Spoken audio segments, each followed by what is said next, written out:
Rosalie Vizcaya, 3 dating DPWH Bulacan engineers, hindi pinayagan ng liderato ng Senado na lumabas mula sa pintaan ng Senado ngayong Pasko. Mga sinoni pero naman tumasakot sa naman sa mga flood control project na sa Bureau of Treasury na ayon sa Department of Justice.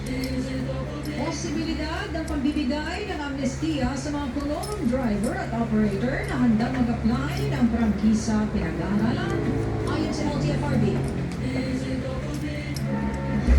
Ito ang super balita sa tanghali nationwide. Alas 11 Premier Press na huli umaga, sa detalye po natin mga balita, baha ngayon ng supply ng karning manok sa bansa. Ayon kay Attorney Eli Asociacion, na chairperson ng United Broiler Raisers Association o UCA, pati siya nagbuhiyan ng National Price Coordinating Council na aabot sa pang-mahigit 200 o pang-200 at 39 na araw ang supply ng karning manok sa bansa ngayon. Kasunod na rin ang mababang demand itong mga nakaraang linggo dahil dyan magsak ang farm gate price ng karning manok. Pero nananatili namang mataas ang presyo sa bilihan o sa retail. Sa manok naman, ay lapis-lapis. Bumigay ang presyo nito mga nakaraang araw. Meron ng 83, 85 sa Central Luzon ang manok. Nanggaling yan sa bandang 100 linggo. Nagsabay-sabay. Tapos nakisabay din yung imported. Tapos medyo matumal kasi ng mga nakaraang linggo. Hindi lang medyo matumal.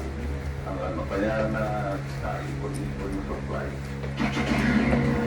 Kaya naman sinsyon na maaaring patumaas ang presyo sa retail, mga palengke, sabay na inaasang o paglakas na demand kay Pasko kahit nabagsak pa ang presyo sa farm gate. Wala yung presyo sa retail. Ganun naman ang nangyayari dyan.